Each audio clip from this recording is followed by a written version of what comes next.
They were not made to dream. They were made to endure. Stone-carved angels beneath the weight of a dying empire. And from the blackened marrow of Terra's bones, the wall was born. In the age before memory, before the burning of the stars and the scouring of the heretic, there was only blood and smoke and silence. And into that silence, the Emperor screamed. From the gene laboratories buried beneath the corpse hives of old Earth, he birthed his angels, not to save mankind, but to anchor it to purpose. The Legiones Astartes were not a hope. They were a verdict. 20 were forged, 19 survived. And of them, one would carry a burden so absolute, so crushing in finality, that it would silence all other glories. The 7th Legion, the Fists of Terra. The last line. The unbreakable war. Before there was an Imperium, there was only ruin. Terra was not a world, it was a battlefield. A fractured carcass of rotting nation-states and techno-barbarian slaughter cults. Warbands painted in the ash of the dead. City-states raised and raised in the same breath, and always the screaming. The Thunder Warriors were the first flame, the Emperor's crude, burning torch. They shattered the tribes, drowned the earth in butcher's work. But they were unstable, disposable, and so they were discarded, not with honors, but with bullets. Their bones became the fertilizer for something greater. For what the Emperor needed was not fire, but stone. And so he made the 7th Legion. They were not drawn from kings or warlords, but from the hungry, the hardened, the ones who had nothing left to lose. Street scum from Nord-Afric bastions, orphans from Chem citadels, silent killers born under shattered moons. Unified by a singular truth, they would be forged into something that could not break. Under scalpel and scream, they were made Astartes. Not merely soldiers, infirmary sects, structures. Living citadels, they fought without laurels, without songs, no banners, only orders. Within 10 years, they had constructed over 600 bastions across Terra, each one baptized in the blood of its architects. It was said that every fortress stone bore the marrow of a fallen fist, and that the walls whispered their names to those who stood within. The 7th Legion did not speak of honor. They built it, layer by layer, block by block. And when they marched, it was not with fury, but with inevitability. Citizens wept when they passed, not from awe, but from relief. For when the fists arrived, it meant the screaming would stop. You do not see them coming. You only notice when the world is quiet. The name notice with joys and broad, and something unyielding has taken its place. As the unification wars ended, and Terra was bound in steel and silence beneath the Emperor's golden hand, he named them anew. The Imperial Fists. A name not chosen lightly, a name to terrify the wicked and comfort the dying. They carried no legend in their blood, no claim to beauty, only precision, duty, pain. They were silent sentinels of a future that did not yet exist and would likely never come. When the Emperor marched to the stars, he did so not with hope, but with weapons. And among his most trusted, he placed the 7 at the center. Not to conquer, but to hold, to anchor. The wall had risen, and it would not fall. They did not question, they did not falter, they did not bleed, not where anyone could see. And then, from the edge of a forgotten system, across frozen moons and burning suns, he found him. Some walls are built from stone, others from flesh. And in the dying light of a withered star, the Emperor found the one that would stand forever. Rogal Dorn. Beneath a dying star, a fortress drifted in silence, abandoned by time, forgotten by hope. But it waited. It waited for a boy with the mind of a general and the soul of a wall. And so, far from Terra's smoke-choked skies, in the icy dark of the Inuit cluster, a child fell from the void. He did not cry. He did not tremble. He rose. The world that caught him was a graveyard carved in ice. Inuit, jewel of the frozen dead. A land of glaciers and iron tombs, where strength was not admired, but demanded. The weak were ground to dust beneath steel-booted feet. The strong were merely those who had not yet bled out. The boy who had become Rogal Dorn was found by the dying patriarch of House Dorn, an ancient, frost-bitten warrior whose soul was already half in the grave. Yet even in his twilight, the old man saw something in the boy's hollow eyes, something harder than the permafrost, something eternal. He raised the child not with kindness but with law, not with love but with lessons. Dorn was taught to command before he could read, to calculate orbital bombardments before he could walk, to bleed and never flinch. The ice hives of Inuit were not primitive. They were cruelly advanced. Orbital bastions, older than the Imperium, still hummed in the black above.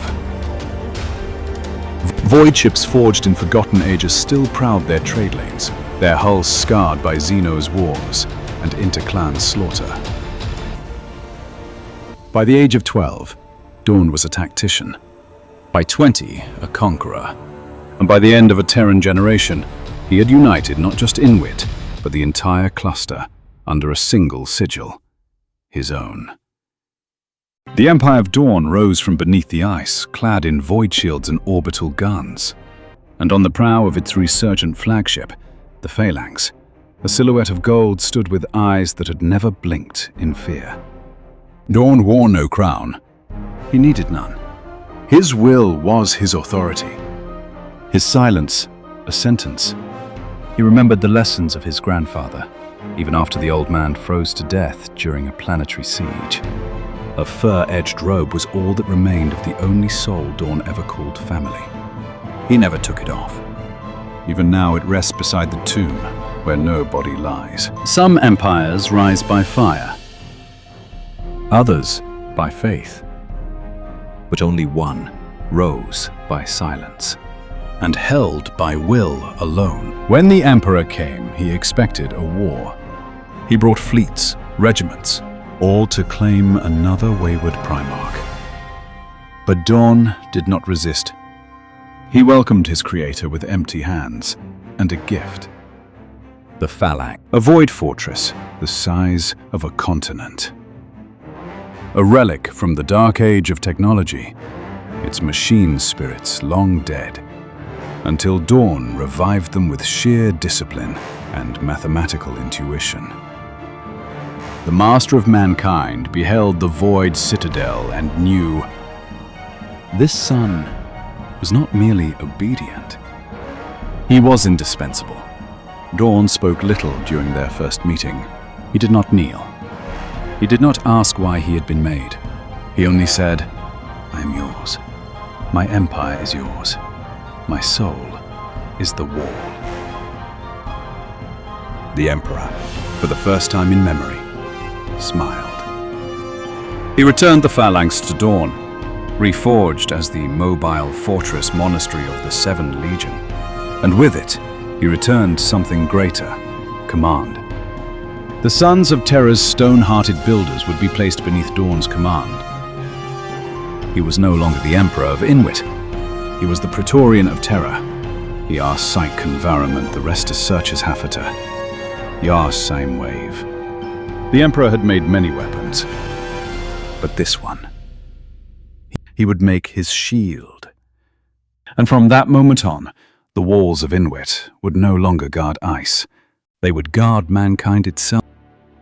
There is a moment after the scream, before the silence, where everything is decided. And in that moment, the war stood up and spoke only once. When Rogal Dorn first beheld his legion, he did not smile.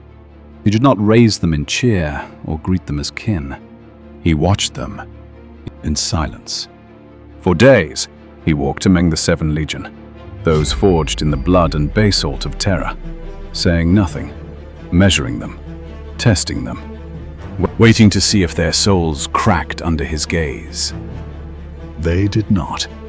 And so, on the 7th day, Dorn spoke one word. To the Legion Master, Matthias, he said, "Worthy," then turned and began reforging them in his image. They were already precise, already hard, already unyielding. But Dorn demanded more. He taught them pain as purpose, discipline as identity, and silence as strength. From the Sons of Terror and the Initiates of Inwit, Dorn forged a single shape, an army of unshakable symmetry, a legion that did not flinch before death, but welcomed it like a brother. They did not take oaths. They did not chant prayers. They built cathedrals of war with every step they marched.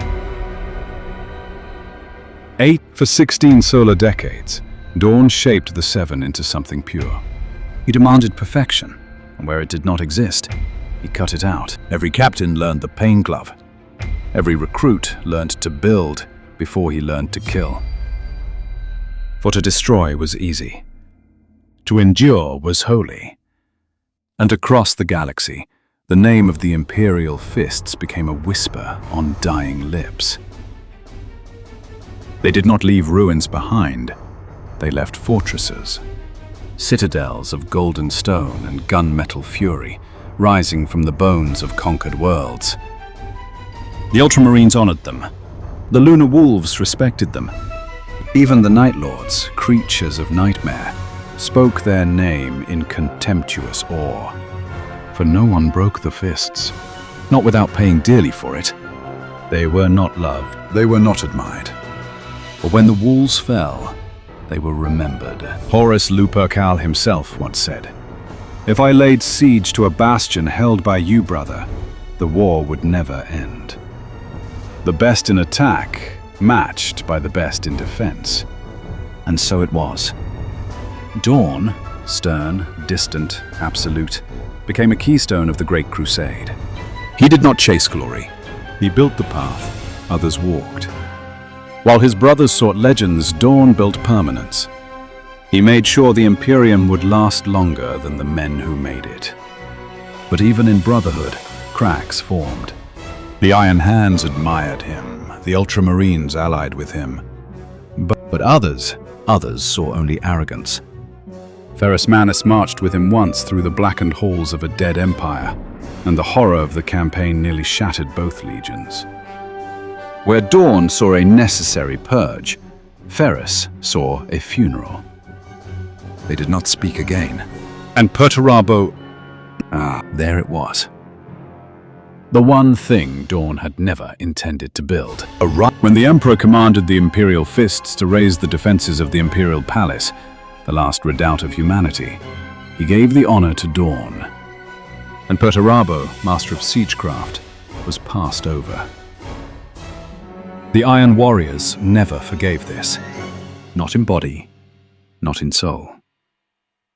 The seeds were sown for a hatred that would survive galaxies. The Great Crusade marched ever forward, but every wall cast a shadow. And behind the glory, something darker stirred. For when the Ulanor Crusade ended and the War Master was named, Dorn did not rage.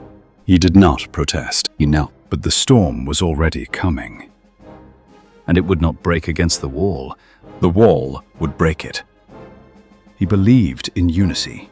He believed in loyalty. He believed in his brother. And that was his first mistake. The Ulanor Crusade ended in triumph, or so the Imperium believed.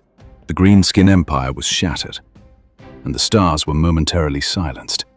The Emperor crowned a new warlord, Horus Lupercal, first among equals, war master of the Great Crusade.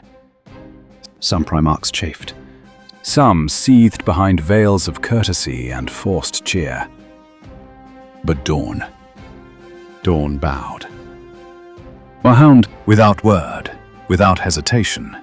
For if the Emperor willed it, it was done. His loyalty was not to pride, but to purpose.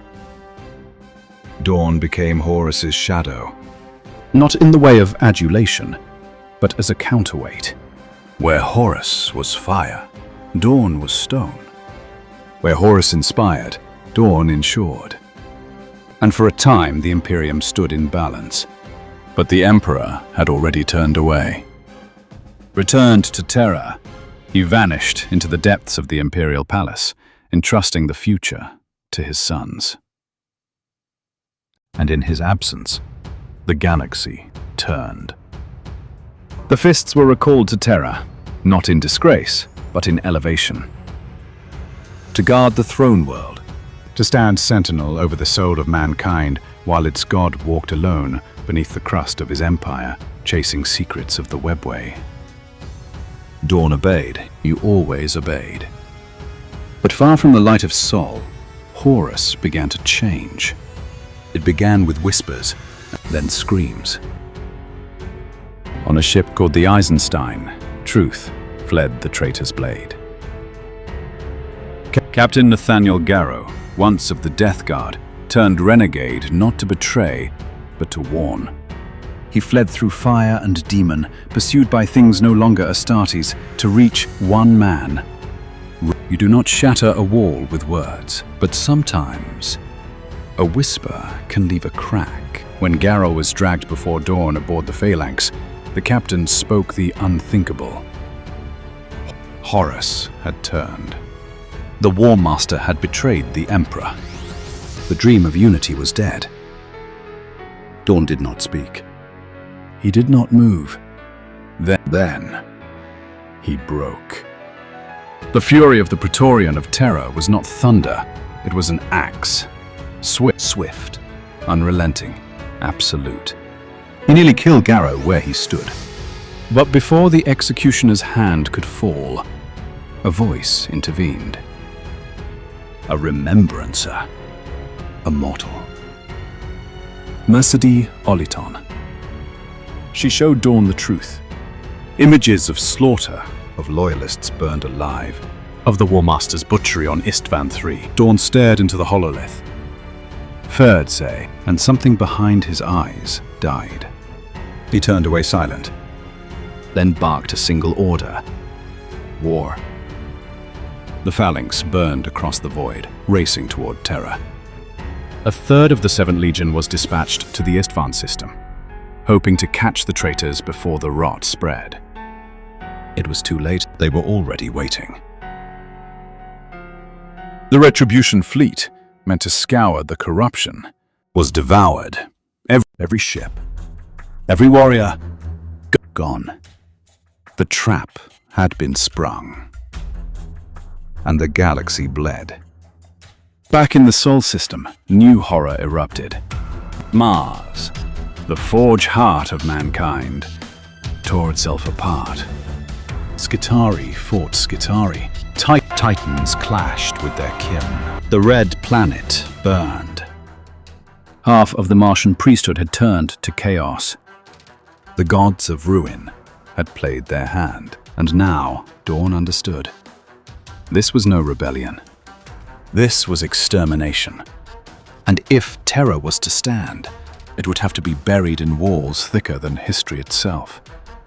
The siege was coming.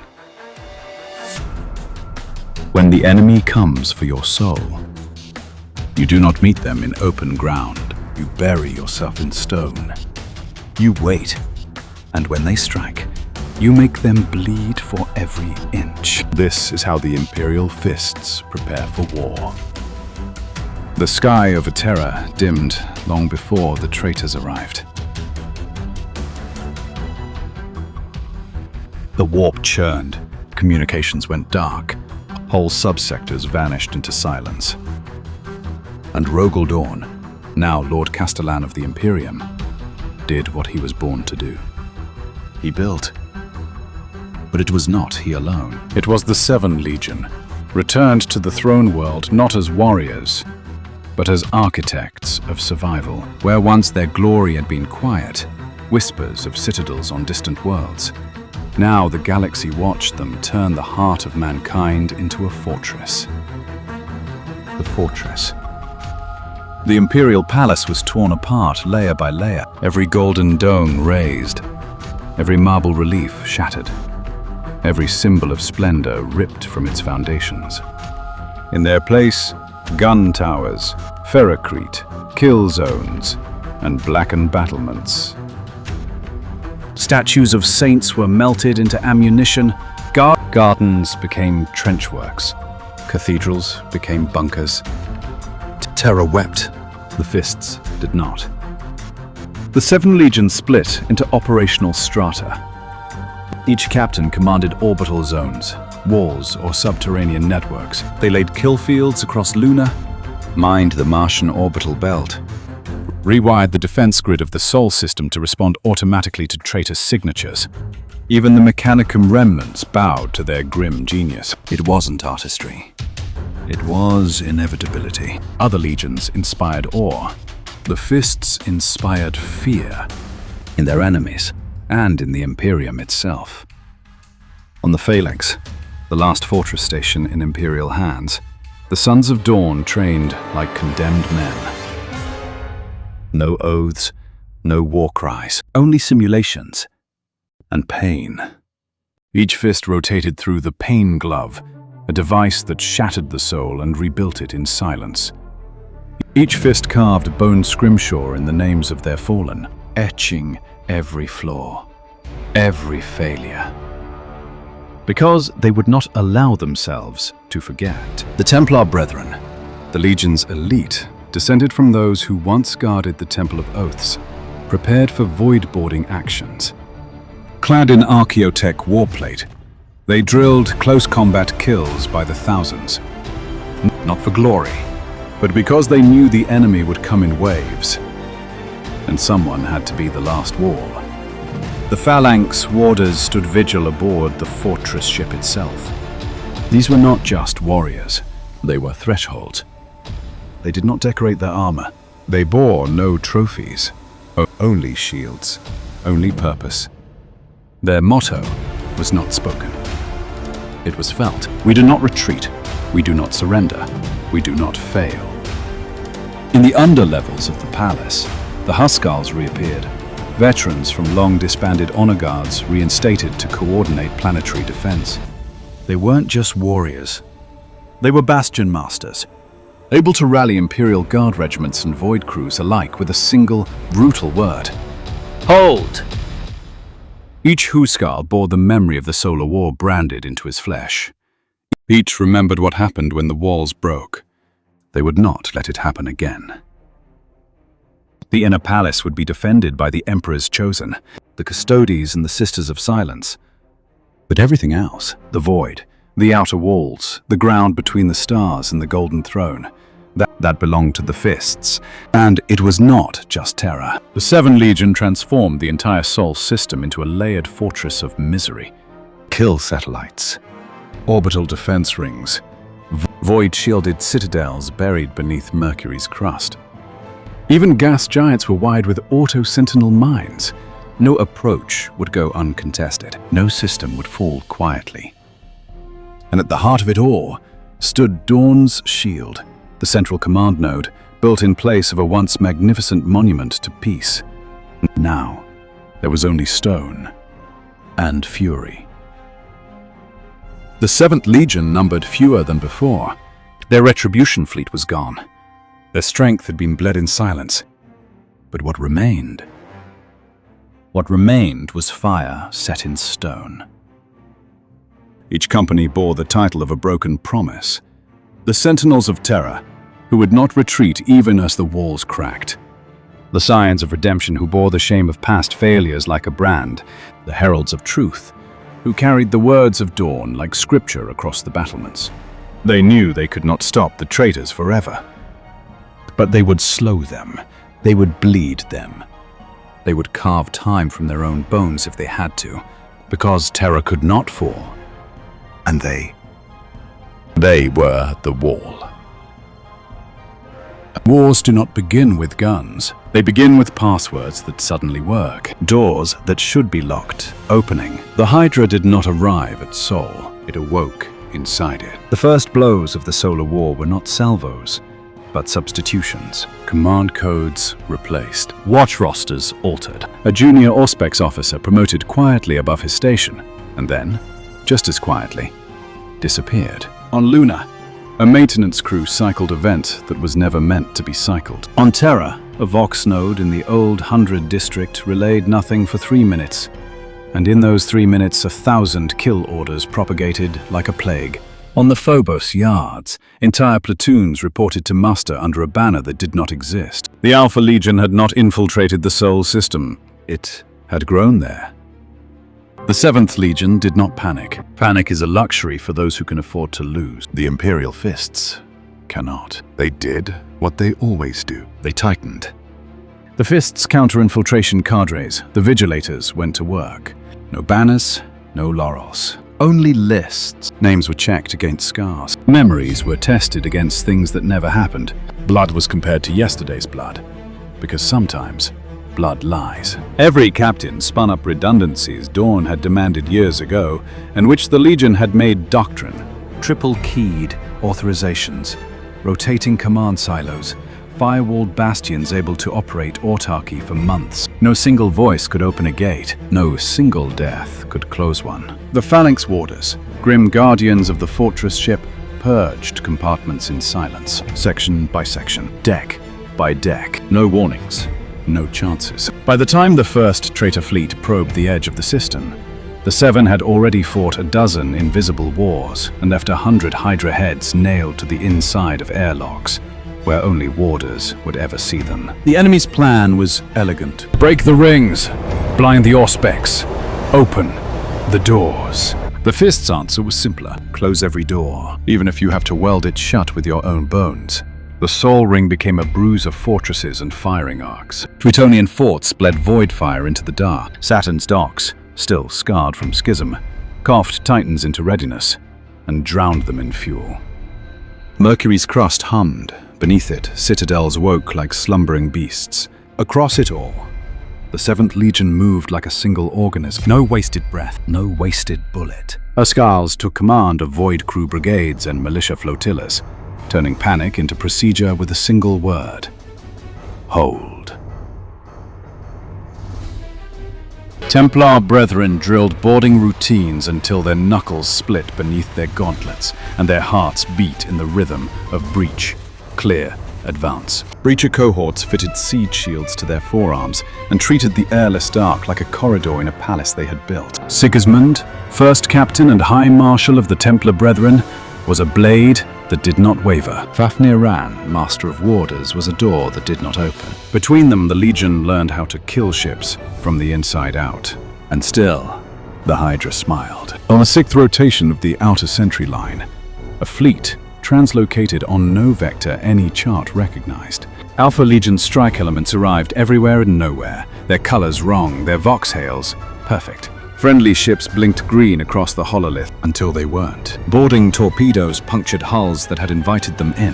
Friendly codes opened the gates of Pluto's lesser forts. A loyalist cruiser turned its guns inward and the crew died trying to understand why. The 7 did not falter. They closed ranks. They sealed bulkheads with men still behind them, because triage is not cruelty, it's arithmetic. They redirected power from holy shrines to macro batteries, because the Emperor could forgive desecration, but not failure. The pain gloves hummed in the training decks, and those not fighting bled, so that those fighting could be more than men when the compartment doors opened. The Hydra believes that every wall has a door. The Fists believe the door is you. Luna burned in thin flame as the Alpha Legion secured a lodgment on the far side of the Mare Imbrium defense complex. Vigilators traced the breach to a single quartermaster who had never existed. His records perfect, his handwriting immaculate, his corpse a wax simulacrum. The warders executed the entire chain of command that had signed his transfers. No anger, no commentary, only procedure.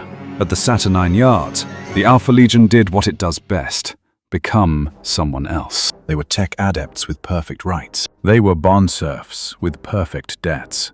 They were Astartes with perfect heraldry. They weren't perfect enough. A warder's shield has no give. If you hit it once and it flexes, he will die before it flexes again. They died by the dozen to hold a corridor no wider than a chapel aisle. They died until their blood made the deck slick. And then they died slower because footing is a tactic. Behind them, the heralds of truth recited the scriptum ascenda, dawn's cold scripture, through voxes filled with screaming. And the men listened, because sometimes a list of wrongs is a prayer. The traitor push toward terror stalled, not stopped, only slowed. But that was the point. Every minute paid for in 7th Legion blood was a minute for the inner palace to lock another gate, for the custodes to shift another reserve, for the Sisters of Silence to seal another psychic leak. The White Scars raided the traitor flanks like lightning that had learned malice. Blood Angels reinforced kill zones with angelic fury that seemed obscene under bunker lights. But the backbone remained the same. Gun towers, rockcrete, Imperial Fists. And then, the Hydra made a mistake. It tried to take a head. Some wars turn on strategy, some on chance. The Solar War turned, if only for a heartbeat, on a duel. The Primarch of the 20th Legion came in the only way he could be sure would matter, personally. Alfarius, or a brother wearing his face, cut through a corridor of dead warders and stepped into the place where the wall keeps its keys. The 7th Legion did not see gods when they looked upon Primarchs. They saw responsibilities. They bought 1 minute, then another, then another. Every minute cost lives. Every life bought ground. When the war's master answered the challenge, it was not to seek glory. It was to finish a son. The pale spear met Storm's teeth. The Hydra moved like a lie that wants to be believed. The chainsword answered like a verdict. When it was over, the body of Alfarius, or the idea of him, bled out across checkered deck plates, while the 7 sealed new bulkheads, and the Vigilators erased entire personnel files as if a species of man had never existed. The Hydra is many-headed. Cut one, it grows another. But even monsters need coherence. For the first time, the Alpha Legion's timing slipped. The 7 did not cheer. They do not know how. They just tightened again. The traitor fleets recoiled, reformed, and remembered they were not alone in this war. In their shadow, something greater and more terrible reared its head. Armadas bearing the marks of the War Master himself. The Solar War had not been won. It had been priced, and the 7 had set the price very, very high. The enemy learned a truth in the dark between worlds. You can burrow into a wall, you can poison it, you can chip it, crack it, and drown it in fire. But if it is made of men who will weld the breach with their bodies, it is still a wall. The Hydra would come again. The legions of the War Master would come with it. The sky over Terra would blacken with ships and ash. And the Imperial Fists, fewer now, blood slick, bone cold, would stand where they always stand, in the doorway between extinction and endurance, holding. Some walls are promise, some are pride. Saturnine is a sentence. It does not declare victory, it declares cost. The palace had gates with names like Prayers, Lions, Eternity, Colossi, but Saturnine was different. Not beautiful, not grand. It was low, brutal, engineered to give nothing and take everything. A geometry of refusal. The 7th Legion understood it the moment they saw the elevation maps. Angles that murdered armor. Approach lanes that narrowed the farther you advanced. Parapets recessed to survive artillery that should have erased them. The Fists didn't love Saturnine. They recognized it. They mapped the killing grounds not as terrain, but as liturgy. Chevrons of overlapping fire were baptisms. Enfilade lanes were psalms. Where other legions saw walls, the 7th saw equations, and they solved them with men. They divided the gate's approaches into strata of pain. Outer moat, not water, but rubble trenches seeded with laceration charges, shrapnel that hated flesh more than armor. Glacis, smoothed rockcrete, scored to break treads, oiled at night so assault ramps would slip back under their own weight. Sally wedges, triangular redoubts thrust forward, not to hold, but to bleed, meant to be taken, then retaken, then taken again until the math favored no one alive. The victors of Brax, the 4th Company, took the western wedge and turned it into a labyrinth of murder holes. The Sentinels of Terror, 3rd Company, lay behind them, helmets locked, bolters static, waiting to inherit the ruins when the 4th was gone. The Scions of Redemption, 2nd Company, manned the fallback traverses and swore oaths not to retreat, because retreat was already built into the plan for them. Behind the line, the 6th, siege hammers, unfurled counter-battery emplacements with the boredom of experts. Their auspexed math found enemy guns as a butcher finds bone by touch. Every traitor battery that lit the sky was marked, measured, and erased. There was no music, only cadence, only function. An enemy asks, "Where is your weak point?" A fist replies, "You are looking at it," then makes the enemy pay for thinking the question had an answer. At Saturnine, the 7th codified what they had practiced for centuries. Kill boxes, lettered, numbered, and named. Severance, cold eye, absolution, and grind. Each box had 3 truths: a primary fire line to break charge cohesion, a lateral scythe to punish anyone who made it through, a reserve blade of Templar brethren that did not counterattack so much as amputate. The Templars were not banners and zeal that day. They were surgical. They listened to ranges called like scripture, and only moved when the math said now. Their chain teeth prayed a simple prayer: closer. The Huskarls, bastion masters reinstated for a day such as this, did not ride the parapet like heroes. They sat in deep control, voices calm over the vox, turning regiments and cohort stacks like cogs. One word, always the same: hold. And men held because the voice did not plead. It permitted. The first traitor push hit at dusk. Iron Warriors' siege trains howled like dismembered engines.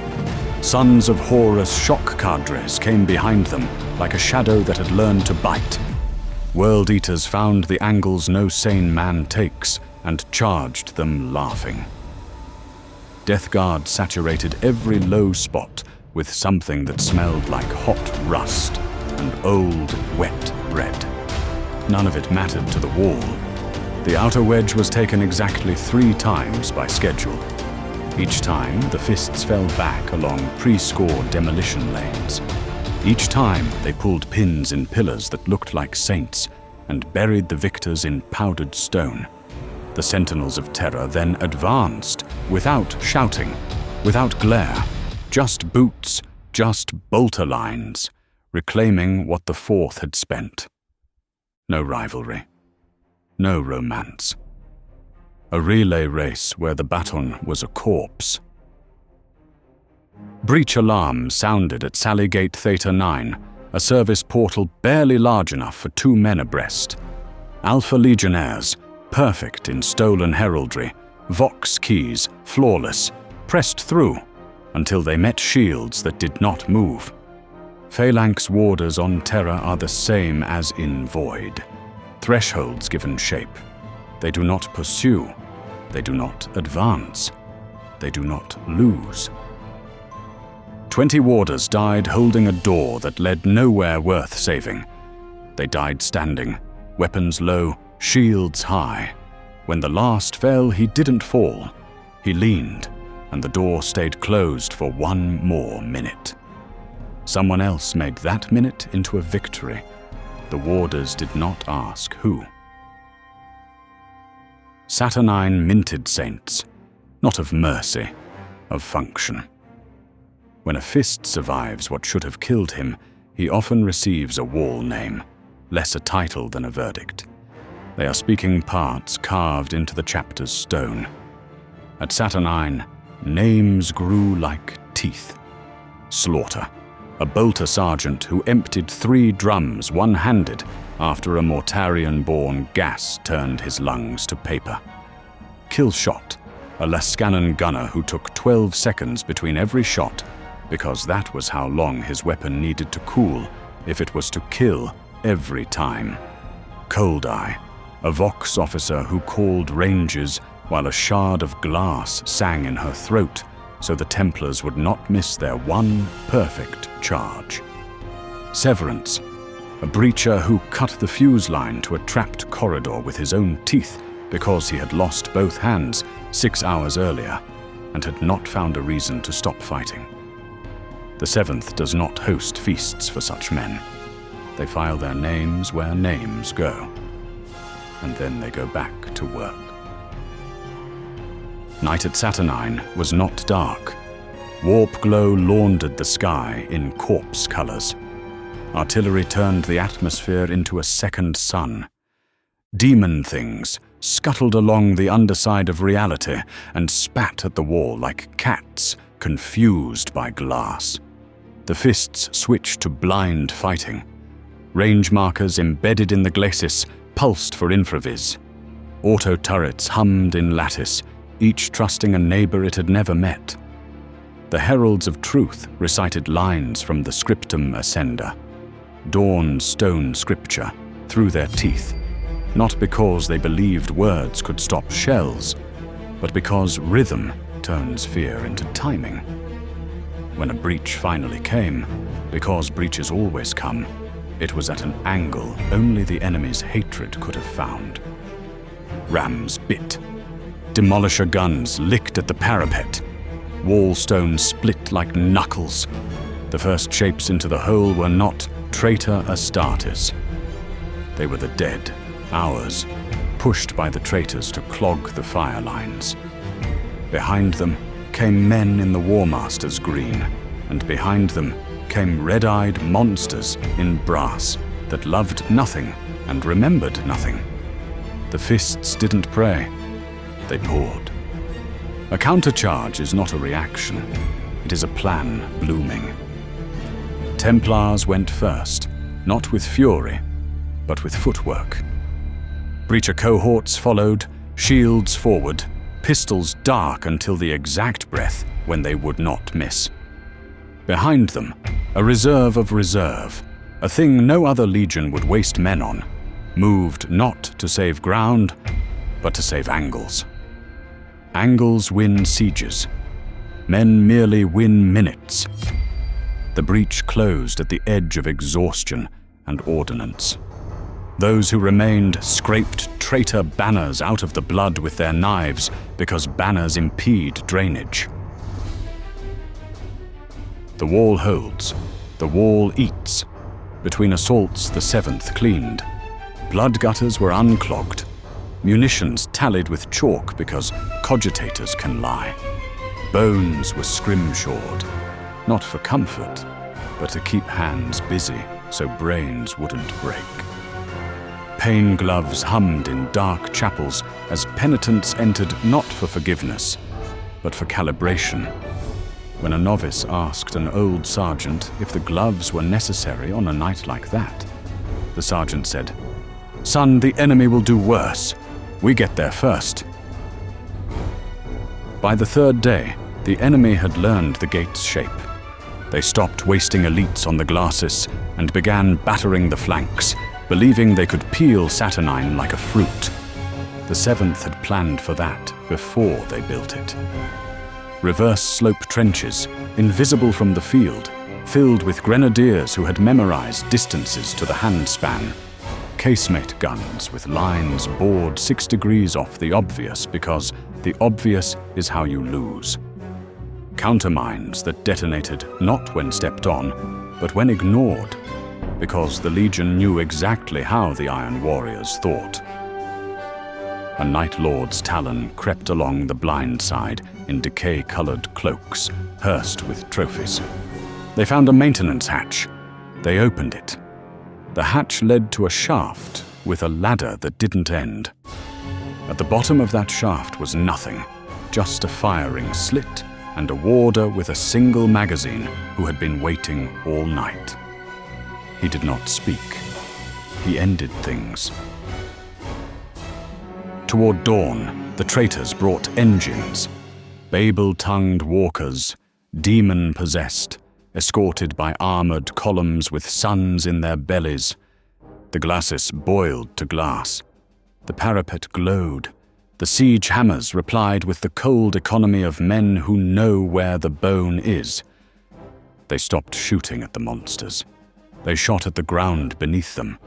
Cracked footings turned to traps. A war engine sagged, knee-deep, as if the earth itself rejected it. Then the Templars were among its escorts, and the thing learned what finality feels like on the inside. Saturnine did not fall. It fed. It took sons of dawn and chewed them into time. It took traitors and ground them into examples.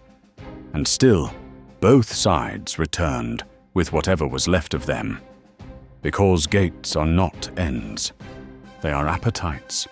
The enemy would try again, at Saturnine, at Lion's Gate, at Eternity Wall. Because that is what the enemy does.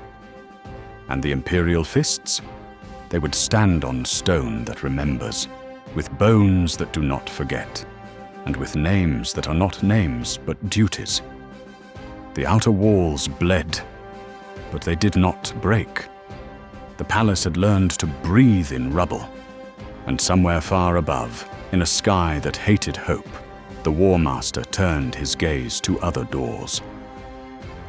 Dawn is a rumor men tell themselves to keep from breaking. But on Terra, under bombardment that made the air itself scream, there was no dawn, only the inner night. And in that night, the Imperial Fists learned a truth older than stone. You do not hold a world, you hold minutes. The Lion's Gate was not a gate. It was an artery, a vertical road from void to earth, where cargo pylons rose like organ pipes and landing decks sprawled in tiers of scorched geometry. Lose it, and every promise of reinforcement became a lie. Hold it, and the enemy would drown in a harbor that hated ships. The 7th Legion arrived first and behaved as they always did. They changed the shape of reality. Fuel lines were cross-looped into kill fires. Monorails were rigged with charges that would amputate whole spurs with a single word from a housecarl. Deck markings, once color-coded for logistics, were re-stenciled into range ladders and dead man corridors. Every gantry was lettered. Every elevator had a time attached to its life. The victors of Brax, 4th Company, took the crater yards below the primary spire and built a city of murder holes. The Sentinels of Terra, 3rd Company, locked the western gantries and rehearsed falling back without running. The Scions of Redemption, 2nd Company, held the reserve traverses, a place men went when their captains wanted to know if they could be trusted with despair. Behind them, the siege hammers laid counter-battery nests with the elegance of inevitability, and the Guardians of Phalanx detached cadres to keep the shuttle spines breathing under hell. No speeches, no banners, only function. A gate does not keep the enemy out. it keeps the math honest. The first traitor thrust came as a tide of green and iron. Sons of Horus spearheads, armored like arguments you cannot win. Iron warriors, siege trains, chanting calculations. World eaters ran the long ramps with chain axes that sounded like laughter. Death Guard laid down a fog that smelled like boiled disease and set teeth to humming. The seventh did not brace. Bracing is for men who hope to stand where they began. They flowed. Breacher cohorts met the push in knees and elbows, shields forward, pistols silent until the exact breath when they would not miss. Templar brethren did not charge. They appeared, surgical, cold, chain teeth praying one word, closer. Warder squads stood where the map said a door existed and transformed it into a statement. No. 3 times a gantry fell by schedule. 3 times pre-scored struts were burned, and the deck became a trap with a name. 3 times the third moved up and reclaimed what the fourth had spent, with the calm of men, picking up a tool they knew too well. You don't hold a gate, you hold angles, and the fists own angles like other men own prayers. At Lion's Gate, time began to wear a face. Wall names grew out of the fighting like teeth from a jaw anchor, a sergeant who refused spinal analgesics so the pain would keep his aim honest. Tally, a Munitorum adept who chalked ammunition counts on his vambrus and never once was wrong. Rubbleborn, a breacher pulled from a collapsed shaft by the boots, who woke, spat concrete, and completed his firing sequence with stones still in his mouth. The heralds of truth read from the scriptum ascenda, not to sanctify, but to pace. Ranges called like psalms, cadence like liturgy. Men learned to breathe on the 4th beat of a volley, because the 3rd was always where the debris came back. Between assaults, the 7th cleaned the port, as if preparing a cathedral for inspection. Blood lanes were reopened with knives. Conduits were rewired by men who had gripped nothing but bolters for 20 years. Bones were scrimshawed, not as comfort, but as metronome, to keep hands moving so minds did not break loose and run. Pain gloves hummed in shadowed bays. Penitents entered not to repent, but to calibrate. If the enemy will do worse, said a Huskar, we arrive first. The enemy adapted. Iron warriors detached counter-sappers and found nothing but answers. Reverse slope trenches that did not exist until they needed to, and mines that detonated not when stepped on, but when ignored. Sons of Horus shock cadres went for the monorail spines. They learned what happens when a railway is a fuse. Night Lords came ghosting through cargo stacks, their trophies shivering in recycled wind, and met warders in shafts built by men who loved denial more than breath. Death Guard poured rot into the vents. The fists sealed whole levels and kept fighting in the dark. Lumen strips died. Auspex grew untrustworthy. Voices failed. The 7th fought blind, by touch, by habit, by math. They mapped rooms with muzzles and moved by counts. A company became a metronome. A metronome became a wall. A wall can decide. Stone cannot. Men can. The order arrived with a quiet that felt like a funeral. Save time, not stone. It meant what every fist already knew. The Lion's Gate was too valuable to lose intact and too costly to hold forever. The enemy wanted a door. The 7th resolved to give them a grave. Huskarls cut rails with the same calm they used to start them. Fuel farms were bled into kill lakes and set to burn on a dead man signal. Elevators were reprogrammed to go exactly nowhere worth living. The Guardians of Phalanx walked the shuttle spines with demolition litanies and left behind charges named after men already dead. A Vox came alive on the reserve net, a Huskarl's voice, level as ground. "We are choosing Dorn." Then the line closed, and the gate began to die on purpose. The enemy surged, sensing collapse, hungry for a prize. The 7th answered with a counterattack that did not seek victory. It sought minutes. Templars led with footwork, not fury. Breacher cohorts layered shields in nested arcs, giving ground by measure, taking lives by habit. Siege hammers shifted fire from men to footings. The ground crumpled, and the assaults broke on their own momentum. When the traitor vanguard reached the primary deck, the word went up the chain like a prayer that had finally learned how to end. Now, rails blew. Fuel seas bloomed upward in white fire. Elevators died, coughing men into pits.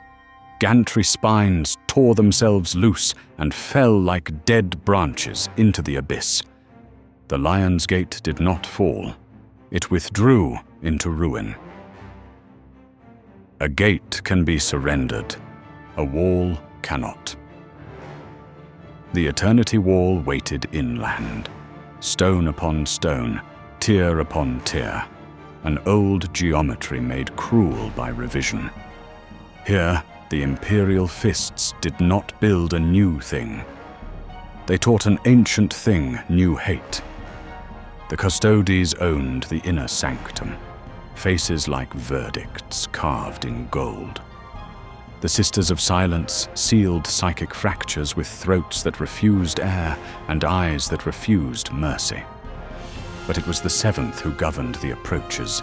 Plaza kill fields mapped like scripture, stairwells turned to shark mouths, courtyards that caught charges and kept them. The Sentinels of Terror took the north stairs and learned to count in blood. 10 steps. Volley. 10 steps. Charge. Reload on the landing. Do not look at the statues. They remember things you do not want to know. The scions of redemption flowed between breaches like an offered answer. Shamed men earning forgiveness one angle at a time. Warders garrisoned posterns and service crawls, thresholds that mattered only when the map lied. A Huskarl in deep control turned Astra Militarum masses and auxilia detachments with a voice that never left monotone. Hold. And they did, because his word did not plead. It permitted. At the Eternity Wall, wall names multiplied until the slate snapped. Ledger, a Vox officer who kept casualty counts allowed during firefights, so that no cohort would be asked for what did not exist. 0, a breacher who held a stairhead until his squad was numbers engraved on a helmet, then held it alone, saying nothing, because the number left to give the enemy was 0. Abacus, a siege hammer gunner who corrected for barrel droop by instinct and crushed demon engines by firing not at them, but at the steps under them. The 7th does not give medals for such things. They file the names. They go back to work. Night at the Wall did not happen. It continued. Void-lit ash rolled across the plazas. Statues coughed dust. Artillery thundered like a god learning how to breathe. The heralds of truth recited ranges, intervals, doctrines with the stubborn cadence of men who know their throats are worth more as metronomes than as protests. Pain gloves whined in chapels where penitents bled in order to arrive at morning without softer parts of themselves. Scrimshaw knives ticked. Minutes were carved. Dawn was purchased. When the breach came, because breaches always come, It opened like a mouth at the foot of a memorial whose name no one had time to read. The enemy entered in tears, mortal soldiery that had forgotten how to want life. Then Astartes in greens and metallics. Then engines that were words someone should not have said out loud. The seventh let them in too far. It was not a mistake. It was a decision. Templars struck sideways, not forward, snapping the hinge of the assault instead of its teeth. Warders leaned into the postern that should have failed, and made it a door no one would remember. Breach epistolary spoke in perfect tempo. The gap closed. The wall learned a new scar. When men say, the wall held, they imagine granite and valor. They do not imagine procedure. They do not imagine choice. They do not imagine the sentence that reads, "Save time, not stone." At Lion's Gate, the Imperial Fists chose to break their own work so the enemy could not use it. At the Eternity Wall, they chose to feed themselves to stairs and courtyards until minutes stacked into hours and hours into a chance for dawn. The inner night was not lifted by sunrise. It was peeled back by men who decided morning would exist because they would not. The enemy would come again and again, at new gates, with new names. But the Imperial Fists had already learned the oldest lesson of siegecraft. You do not hold forever. You hold enough, and enough is how empires survive. Victory was never on the table, only time was, and the Imperial Fists counted it not in minutes, but in men. By the seventh day of the inner night, the palace did not look like history. It looked like math. Ledgers replaced murals. Range ladders crossed saints' faces. Every courtyard had a number. Every stairwell had a cost. The 7th Legion moved through this geometry like blood through an injured heart, redistributed, repressured, routed where the body would die without them. The order was simple and obscene. Hold what buys the most time. Abandon what buys nothing. The Sentinels of Terror traded posts with the victors of Brax without words. One company hollowed out by hours of enfilade, the other stepping into the same angles with the same certainty that they would leave less than they brought. The Scions of Redemption floated like ballast between failures, plugging holes made by artillery, treachery, or hope, whichever blasted loudest that hour.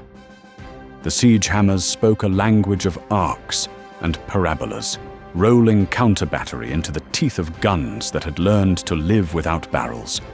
The Guardians of Phalanx kept the shuttle spines breathing, just enough to move lives when ammo could not.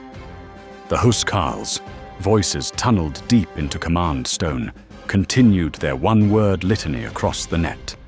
Hold. And men held. Because the voice did not ask, it permitted.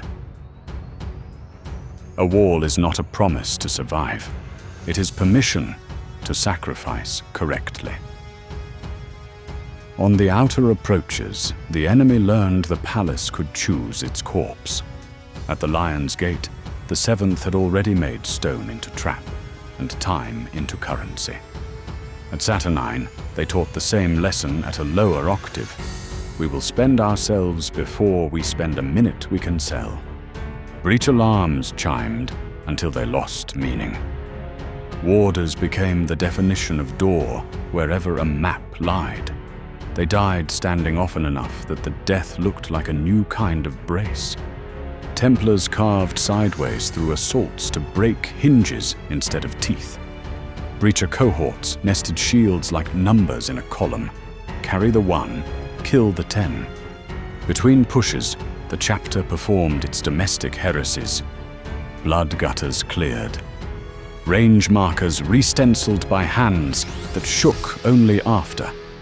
Bones scrimshawed in corners that smelled like solvent and cooked ceramite. Names etched small to make space for names not yet dead. The heralds of truth recited scriptum ascenda until the words lost meaning and became metronome. You breathe on the fourth beat. You reload on the landing. You move when the voice says now, and never when it says anything else. Pain gloves hummed behind blast doors. Calibration, not penitence. If the enemy will do worse, the old sergeant said, we arrive first. Above terror, the void fought like a lung learning to breathe again. The phalanx threw shadow across the high atmosphere, a fortress eclipse that turned noon to judgment. Warders purged decks in silence, leaving chalk slashes on hatch combings, notches that meant this still belongs to us. Templars drilled boarding runs without sleep. Vigilators erased 1,000 false names that wore perfect faces. The traitor fleets pressed, flickered, realigned. The 7th did not cheer when they faltered. They tightened. Relief was not a trumpet. It was a number that finally added up to something other than grief. The first sign came as a caution on a slate, not an omen in the heavens. Unknown mass at long range. Signature drift consistent with loyalist doctrine. Then the second sign, a chorus of micro-contacts where there should have been none. Then the third, hope, which the 7th immediately filed under suspect until it proved itself in fire. Out on the edges of Saul, Vox ghosts became voices with names. White scars cutting lanes the enemy thought were void. Blood angels bracing kill fields like altar rails. Signals tagged for Ultramar, Fenris, and the first bent toward terror through storms that hated them. On the walls, none of this changed the arithmetic. Guns still needed to speak their intervals. Men still needed to stand exactly long enough for someone else to move. But the ledgers moved one line to the right. Time, not stone, ticked upward. Inside the palace, orders that had slept like knives woke. Reserve corridors, mapped in peacetime by men who expected to die old, became arteries. The 7th opened bays that had been bricked to never open. They did so with demolition litanies because sometimes the fastest door is a hole. Astra Militarum regiments, previously meat for kill zones, were redeployed to live through the hour on purpose. Because now, survival bought more time than martyrdom. The heralds of truth changed cadence, ranges, intervals, relocation doctrine. The wall was moving, not breaking. The wall had learned to breathe. And then came the order that did not appear on any slate. It moved like a shiver through command stone, through custodian gold, through the 7th like a current in bedrock. Open the way. No ceremony, no prophecy, just a corridor of angles carved from flesh and time. The Imperial Fists do not write epics about what passed through those corridors. They write ledgers. A battalion on the eastern terraces sealed 3 breaches so a strike team could pass unseen. A warder section held a blind stair to nowhere because the way around that stair led to somewhere. A housecarl rerouted an entire support grid in 9 words, none of them the kind that get men to cheer. Templars cleared a service gallery with footwork so clean the blood looked deliberate. The sentinels refused to fall back on a count of 3 so that someone else could step forward on a count of 1. What followed is remembered in gold and agony. What mattered to the 7th was that the order, open the way, was answered with "done." And the palace exhaled like a wound that had finally bled enough to heal. After the noise, the wall does something worse than fight. It counts. The bombardment dimmed to a mutter. The assaults thinned to spasms. The enemy lines, still monstrous, had learned a boundary. The 7th did not celebrate. They inventoried. Munitions chalked in columns that didn't lie. Stretcher tags sorted by breathe/not breathe without adjectives. Rubble sluices unblocked with knives and boot heels. Casualty rolls read aloud by heralds until throats split and were bound shut so the list could continue in another voice. Wall names were recorded in a hand that had written thousands before. Anchor, Ledger, Killshot, Cold Eye, Rubbleborn, 0, Severance. No one asked how many would be spoken again. The wall does not ask. It files. In quiet chapels, pain gloves cooled. Scrimshaw knives ticked. A warder rang the still bell once for every section that would never answer a muster.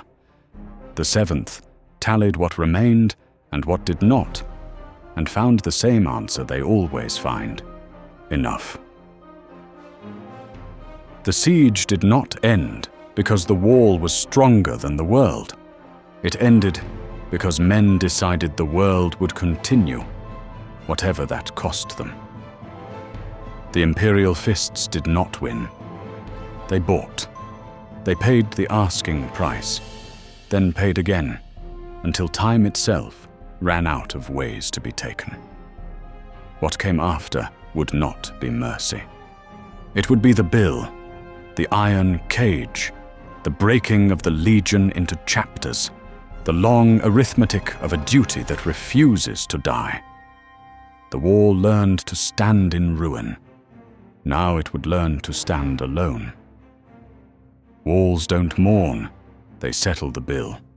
The siege ended, if such things end, and the 7th Legion did what walls do when the storm steps back. They tallied, they bled, and then they went to collect. The traitors fled like broken weather. Some to the eye, some to oblivion. The Imperial Fists did not pursue for glory. They pursued to finish the math. What waited was not a battle. It was an equation designed by hate. On Sebastus IV, the Iron Warriors raised a geometry of malice so pure it rang like iron when you spoke near it. The Eternal Fortress, a labyrinth of false bastions and honest graves, stood as a dare. And the sons of the 7th accepted, because sometimes a wall must advance to keep existing. They entered with doctrine and left doctrine behind. Ammo ledgered to 0, blades broken to fists, shield lines collapsed into knots of resistance that lived just long enough to become memory. The Sentinels of Terror held corridors that did not end. They died at intervals that matched their training, because even in murder mazes, the rhythm matters. The victors of Brax found every angle a trap, then learned to fight inside the trap. The trick is to give the snare something it cannot digest. The Scions of Redemption arrived wherever shame bled the worst and refused to yield, even when yielding was the correct answer on the slate. Templar Brethren spearheaded rescues that looked like executions until the last second, then inverted. Phalanx warders marked cul-de-sacs with chalk slashes, and bodies leaned just so the next squad would understand the shape of the lie. They fought until fighting was the same motion as breathing, and stopped only when there was no breath left to trade. When the fortress finally cracked, it was not because the 7th lacked will. It was because the Ultramarines arrived in cold relief and broke a calculus that had been written to bankrupt a single legion. Extraction, stabilization, the terrible gift of being allowed to survive. The Imperial Fists did not thank anyone. They inventoried, and in the ledgers of the 7th, the iron cage received a line like all other lines: paid. You cannot humiliate a wall. You can only chip it, and then learn it remembers every strike. After the cage came the decree that would change every legion's shape. Robert Guilliman raised the Codex Astartes, and history split along the binding. The 7th did not argue in doctrine. They complied in discipline. The legion became chapter and successors, a single fortress shattered into purposeful bricks flung across the stars so that ruin could not find them all at once. Imperial Fists, the core, leaner than memory, hard as arithmetic. Crimson Fists, stoic heirs who learned to smile with broken teeth and keep firing. Black Templars, oath-drunk crusaders who refused stillness and turned eternity into a road. Excoriators, Iron Knights, Fists exemplars, names like verdicts, cut from the same stone, sent to different storms. The Phalanx remained, fortress, monastery, and metronome, its warders walking thresholds that move from star to star. Within the Imperial Fists chapter, the old wall rehung its signs. First Company, Emperor's Shield, the Terminator-clad veterans, the Fists of Dawn, war quiet in their gold-lit vaults, called forward when permanence must be proved in person. Second, Scions of Redemption, penitent by culture, not by posture, earning absolution in angles, not anthems. Third, Sentinels of Terror, men who refuse to retreat because they have trained their bodies to not know how. Fourth, Victors of Brax, siege breakers who treat ruins like tools. Fifth, Heralds of Truth, keepers of the Scriptum Ascender, calling ranges and doctrine like prayer when prayer fails. Sixth, Siege Hammers, counter-battery savants. They do not hunt targets, they solve them. Seventh, Guardians of Phalanx, riders of the fortress eclipse, hearts stowed in steel. Eighth, Dawn's Huskarls, reinstated as the millennia darkened, bastion masters whose word permits men to stand. Ninth, Wardens, siege-breaking reserves who make stairs into verdicts and alleys into sentences.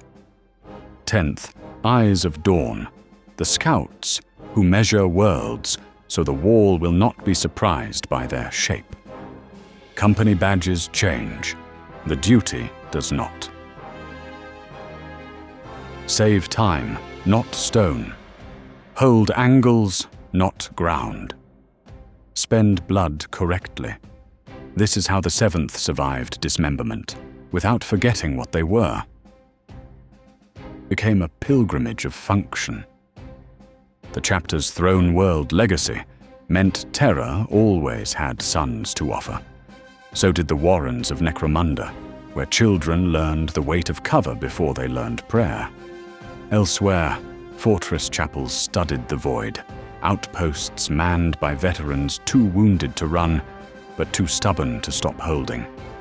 They tested with duels on good worlds and demonstrations on bad ones. Hive gangs that mistook murder for merit learned the difference between chaos and discipline in a single night. Aspirants that passed were taken aboard the Phalanx to unlearn hope and learn procedure. 6 months of Low Gothic and Ledger. History memorized not for pride, but for reference. Sermons replaced by diagrams. Then the Tunnel of Terror, environmental hells in sequence. Heat that cooked the past tense out of a man. Cold that froze time. Silence that made men hear how loud their own fear was. Those who survived were branded, not as ornament, but as warning to the self that remains. Psycho-indoctrination, surgery, a ritual of poison and venom, ingested not to die, but to learn how not to. Letters went out to families when such things existed, telling them the truth. Your son is no longer yours. He belongs to time. The seventh's gene seed is stable like a gravestone. No Betcher's gland, no acid spit to corrode corners, no Susan membrane, no hibernation to cheat hours you should have paid. What remains is pure, but purity is not mercy. Free hours are spent with scrimshaw knives, etching the bones of the fallen, not as memento, as metronome. Lines carved to keep horns moving, to keep minds from running. Every curve a remembered angle, every rune a range. The pain glove hums in chapels where penitents bleed in orderly sequence. Not for guilt, though guilt is present like gravity, but for calibration. If the enemy will do worse, the sergeants say, arrive first. But there is another tax, a curse braided through the seventh, not as mutation, but as memory. They call its stages a litany, so it can be faced like an order. Suffer not failure. The mind loops a flaw until duty becomes self-dissection. Beware hubris. The hand reaches for perfection until it loses the ability to hold enough. None are flawless. The soul turns outward, judging brothers by an impossible dawn, and becomes stone where flesh is required. And deeper still, the darkness, a tremor, a slack jaw, eyes fixed on the moment the emperor fell and refused to blink. Men who succumb do not rage. They stall, and the chapter learns to carry them like broken, load-bearing beams, useful still if the weight is right. The Death Watch borrows their precision. The wider Imperium borrows their certainty. The wall has become a template.